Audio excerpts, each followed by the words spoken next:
যে hospital management কী এবং এটা কিভাবে পরিচালিত হয় এবং এই হসপিটাল ম্যানেজমেন্টের মধ্যে কিভাবে একটা সুন্দর কর্মপরিবেশ তৈরি হয় সেই বিষয়ে আমরা কথা বলবো। আমি জামিল আছি আপনাদের সাথে দীর্ঘ 7 বছর হসপিটাল এক্সপিরিয়েন্স ক্যারিয়ারে। আজকে আপনাদের সামনে আমরা নিয়ে আসছি আমাদের হসপিটাল ম্যানেজমেন্ট ফাংশনের আমাদের খুব পরিচিত একজন আস্থাভাজন বড় ভাই জনাব সেলিমুজ্জামান সাহেব। উনি বর্তমানে কর্মরত আছেন নোয়াখালী জেলার প্রাইম হসপিটাল ইউনিট 2-তে ইউনিট ডিপার্টমেন্টের ম্যানেজার হিসেবে দীর্ঘ প্রায় 10 বছর ক্যারিয়ারে হসপিটালে কর্মরত আছেন। হসপিটাল ম্যানেজমেন্ট ফাংশনটাকে আপনি কিভাবে ক্লারিফাই করেন? আমি শুরু থেকে যখন শুরু করি তখন আমি এক্সিকিউটিভ হিসেবে কাজ শুরু করি বিজনেস ডেভেলপমেন্টে। এখন ওভারঅল একটা হসপিটালের ম্যানেজার হিসেবে কাজ করতেছি।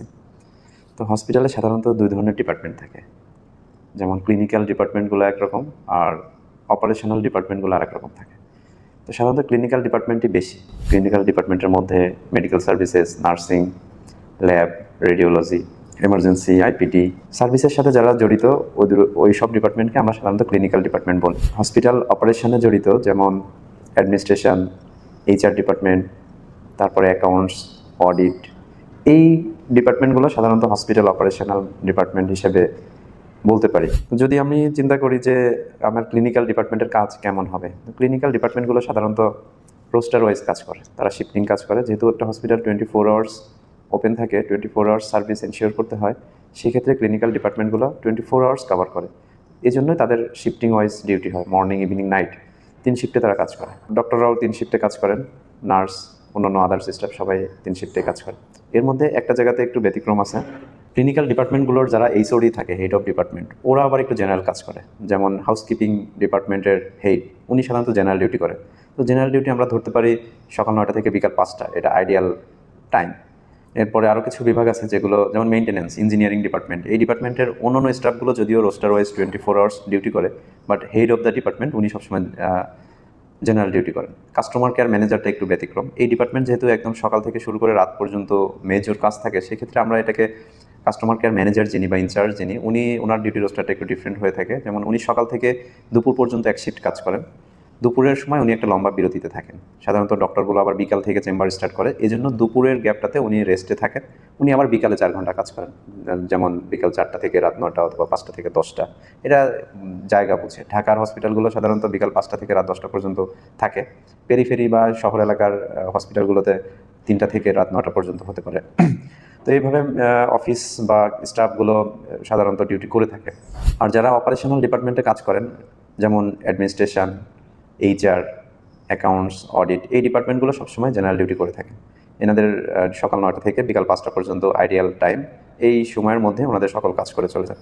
এখন একটা কোশ্চেন থাকে যে রাতের বেলা হসপিটাল কীভাবে অপারেট হয়, যদি কোনো ক্রিটিক্যাল সিচুয়েশান আসে, কোনো এমার্জেন্সি ডিসিশন নিতে হয়, সেই ক্ষেত্রে কীভাবে এটা মেনটেন হয়।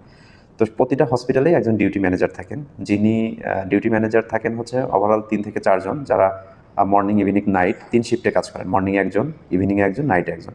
তো যখন ম্যানেজারিয়াল পোস্টগুলো বিকাল 5টার পরে চলে যান ওনাদের ডিউটি শেষ করে, তখন হসপিটালের সকল ধরনের ডিসিশন মেকিং হয় ডিউটির ম্যানেজারের হাত দিয়ে, কারণ উনি তখন রেসপন্সিবল পারসন থাকেন।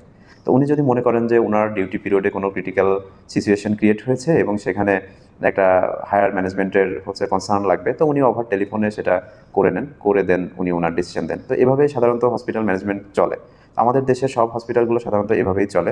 কিছু কিছু হসপিটাল ব্যতিক্রম আছে, যেমন পেরিফেরির হসপিটালগুলো একটু লং টাইম কাজ করায়, এখানে ডিউটি আওয়ারটা বেশি থাকে, এখানে প্রপার ম্যানেজমেন্ট স্ট্রাকচার অনেক সময় হয় না, বিভিন্ন কারণে ম্যানেজমেন্ট থেকেও করে না বা হয় না। তো এছাড়া বাকি যারা মোটামুটি কর্পোরেট, সেমি কর্পোরেট বা আরেকটু লোয়ার লেভেল হলেও তারা ম্যানেজমেন্ট স্ট্রাকচার সাধারণত এভাবেই কাজ করে। আমরা তো জেনারেল বেস কথাগুলো আমরা শুনলাম যে একটা হসপিটালের ম্যানেজমেন্ট জেনারেল বেসড কেমন হয়। তো রমজান মাস তো এখন চলতেছে, তো এই রমজান মাস উপলক্ষে হসপিটাল ম্যানেজমেন্টটা কী ধরনের স্ট্রাকচার হতে পারে? আপনি যেভাবে কথাগুলো বললেন বা যেভাবে ফ্র্যাকশন করে দিলেন, এইভাবেই চলবে না রমজান মাসে কিছু কাটছাট হয়? এটা একটু আপনার কাছে প্রশ্ন ছিল।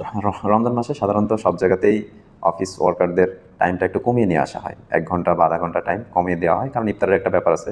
অফিস থেকে যাওয়ার পথে বাসায় গিয়ে অনেকে ইফতার করতে চায়।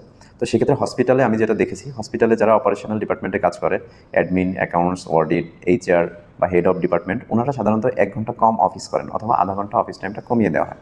বাট যারা ক্লিনিক্যাল ডিপার্টমেন্টে কাজ করেন, শিফটিং কাজ করেন রোস্টার ওয়াইজ, ওনাদের কোনো অফিস টাইম কমানো হয় না। ইভেন ওনারা যে শিফটটা ইফতারের সময় কাজ করে, মানে ইভিনিং শিফটটা, অফিস থেকে তাদেরকে ইফতারটা বরাদ্দ থাকে। তো এই জন্য তাদের অফিসের টাইম কমানো হয় না, বাট তাদেরকে ইফতার প্রোভাইড করা হয় অফিস থেকে। বাট আপনার হচ্ছে অপারেশনাল ডিপার্টমেন্ট যেগুলো সরাসরি ম্যানেজমেন্টের সাথে জড়িত, এই ডিপার্টমেন্টগুলোর টাইমটা কিছুটা কমিয়ে দেওয়া হয়। কোনো হসপিটাল 1 ঘন্টা কমিয়ে দেয়, কোনো হসপিটাল আধা ঘন্টা কমিয়ে দেয়। তবে টাইমের ফ্লেক্সিবিলিটি আছে রমজানে। ধন্যবাদ আপনার মূল্যবান বক্তব্য বা কথা বলার জন্য।